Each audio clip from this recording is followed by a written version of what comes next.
We are following breaking news out of Washington. President Trump has ousted Secretary of Homeland Security Kristi Noem from her role. The president announcing on Truth Social just moments ago, saying Senator Mark Wayne Mullen of Oklahoma will take over the department at the end of the month. In that same post, he thanks Noem for her, quote, spectacular results, and says she will be moving to be special envoy for the Shields of America.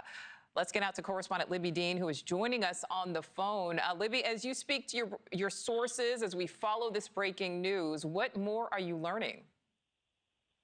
They're not shocked. That's what I'm hearing, Nichole, from these sources. Two sources close to Noem saying that this was a long time coming. That hearing was the straw that broke the camel's back, is how they describe this.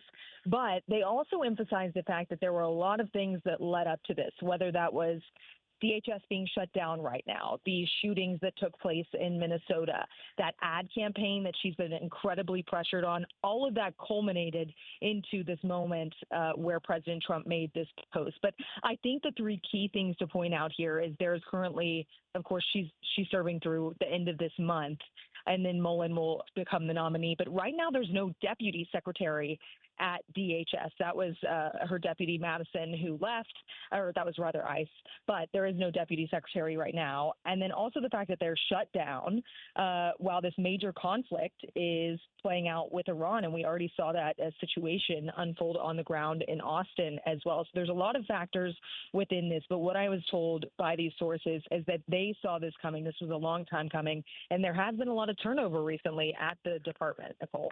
And Libbey, I just want to ask you really quickly, and you may not have the answer to this, but as you're speaking there, we're taking this live look at Secretary Noem as she does speak at this conference of police executives, waiting to see if maybe she'll respond. Do we have any idea? Because she started speaking right about the time that this news came out. Do we have any indication that she is aware of President Trump's decision? Nichole, as I was on the phone with these sources, this is what they actually pointed out, the fact that she was about to give this presser in Nashville. There's really no way of knowing if she knows right now, but if you take a look at the timeline here, I was looking at this. President Trump made this post on Truth Social, as he often does, making these big announcements, but he made that post at 1:41. I'm, of course, speaking in Eastern time here, but 1:41, and then she took the stage at 2:01. So there was a good 20-minute gap there for her to learn this information, but she hasn't acknowledged it on the stage.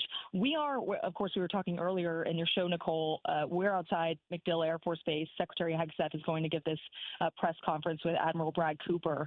That's going to be key because that's also going to be some of the first reaction we're going to see from other cabinet officials as well. So certainly going to be a question at this press conference, but obviously the broader thing being the fact that there's a conflict with Iran playing out as well as all this turnover happens. Yeah, so much to follow here. All right, thank you. That's correspondent Libbey Dean joining us on the phone there as she follows Secretary of War Hegseth there in Florida. Libbey, thanks to you. Thank you for watching. Subscribe below and download our NewsNation app right now on your phone, and you will get fact-based, unbiased news for all Americans.